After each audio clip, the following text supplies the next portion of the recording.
This really looks like I'm a Skins fan, but I'm not. I just like maroon and someone gave me this for Christmas. There you go. That's why it's a work beanie. I'm gonna go to Richmond to pick up some seats from that place. Yo, dude. Richmond? Like, I'm down to get a good quality used seat. Like, I don't want one with tears in it, but I'm fine with getting a used seat. At least for the driver's seat? Yeah. I mean, what are you doing on Saturday? Oh, we can't do it Saturday. Well, I also don't have $600, so. Hey, you Wolverine.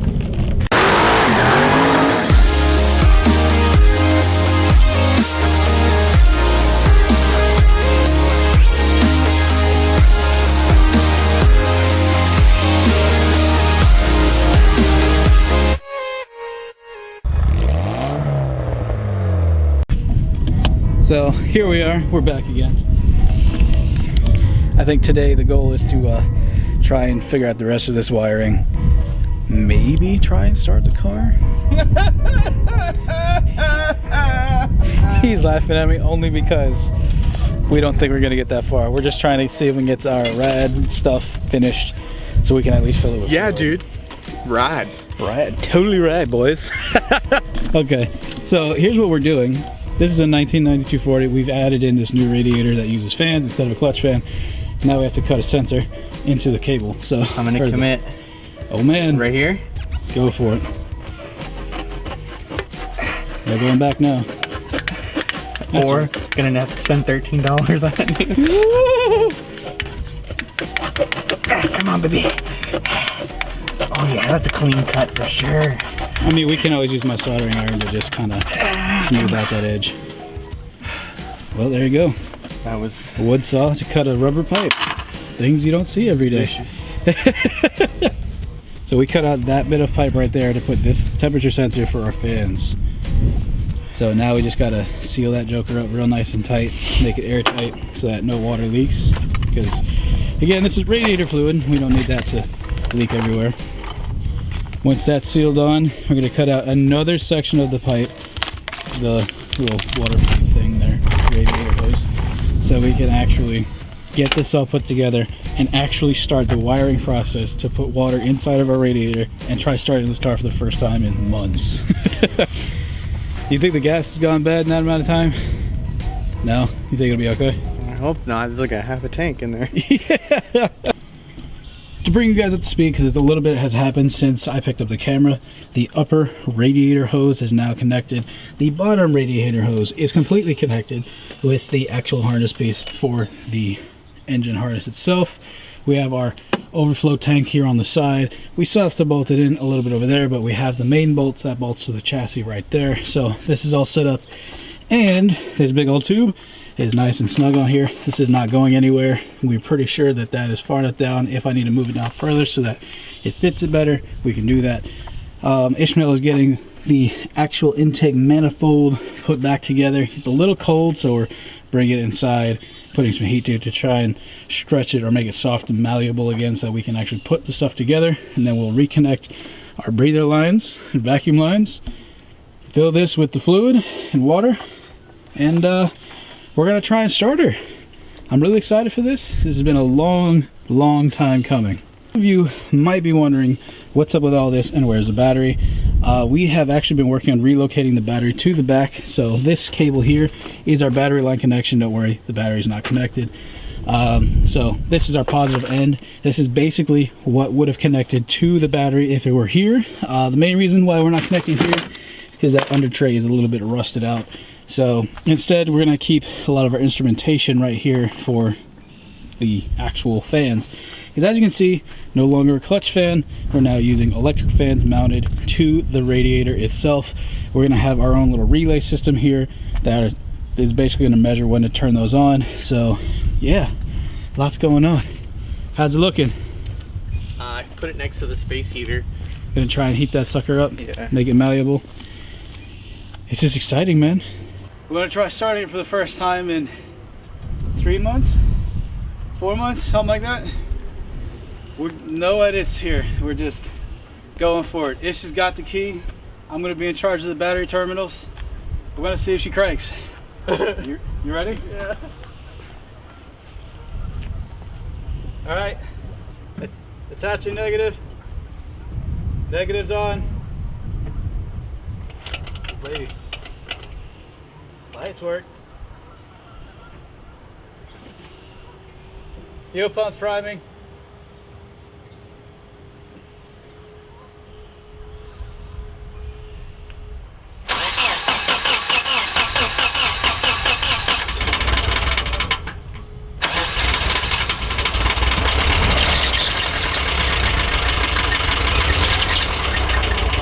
Oh, she's drying. What's up?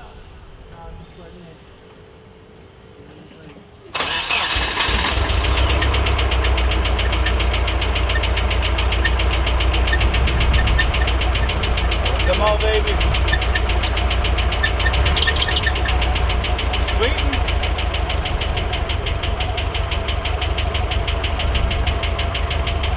Oh, man. Really? Really?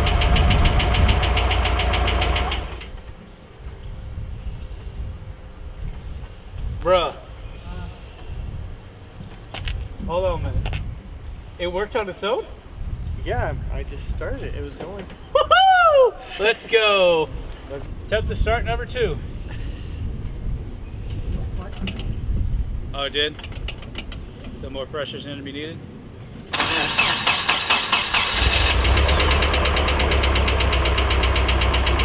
Got a little bit of ticking going on. Say what? I mean, she's running.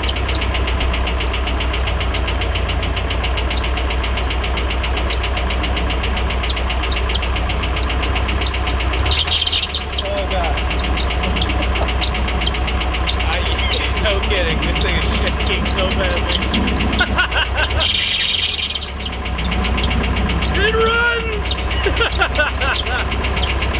Let's go! She's ticking, she's mounts, but she's working. Let's go! Woo! Baby. And water held, no leaks. Yeah. Go ahead.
Something out to for you guys on Instagram to see. I think it might be the clutch that's bogging it down a little bit. Ishmael said that this seems kind of normal. I don't know.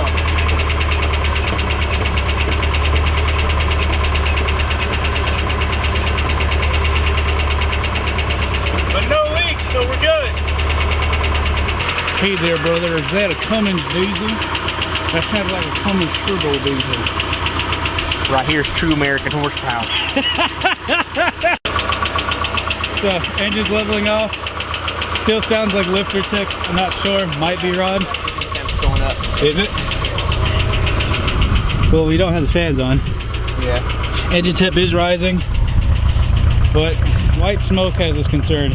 It's not super bad, but as they say, white smoke is never good. I think it's just cold, and that's why it's coming out like this. Because otherwise it'd be like billowing. But it right now just doesn't seem bad. Also, the tick noise is kind of settling in. I think it just sat for so long, you know what I'm saying? But yeah, boys. It's also not squealing either. That was a problem before.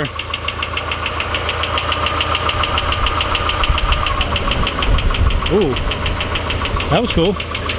Oh, I was like, what is that sound? Wow, the project is far from done. We got a lot more done today than we have in several months. Getting it all buttoned back together. What do you think is next? Get the fire. Ask me again. You can just leave it in. Get the fans wired up. Get the engine bay kind of tidied up as far as tucking all the vacuum lines and stuff, a lot of the emissions lines, and then get the wiring all set up with the temp and all that stuff. So everything's in place, but it needs to get wired up. Definitely need to get the fans wired together too. And which then, thankfully that's already started, but just gotta finish that. Then the brakes and stuff got to get done. We have new calipers front and rear. We've got pads, rotors front and rear. One thing that, you know, I've had this happen to me in the past with the clutch, and we changed the master cylinder on the side of the transmission, but the clutch is just not coming back, and that could be because it just hasn't been driven or whatever. But even no matter how much we work it, yeah, so, I mean, so that's kind of concerning. So we'll see what happens. We can get that figured out. We got to finish the battery relocation, get it all tied in so that it's all safe, legal, and good to go. Got to cut a hole in the carpet to mount around the battery pack. Might pull it out for now, but I like OE. I like carpet in there. So. He likes original. I like race car and original. So it is what it is. But the most important thing, she runs. Oh, the mirror too. Oh, well, yeah. We need and got air at that tire. And air. Oh, and we need lug nuts because that one doesn't have a lug nut in the front. We're a broken mess.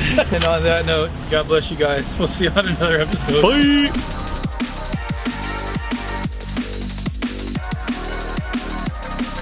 Since I have you in the credits section of this video, I want to show you something real quick that we're going to do a proper video on later.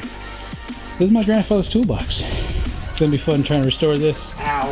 That's going to be a video unto itself. What do you think? Yeah. Yeah. So I got to get these things cleaned up for when we put the brakes on. But yeah, this is our new toolbox, guys. More information coming soon.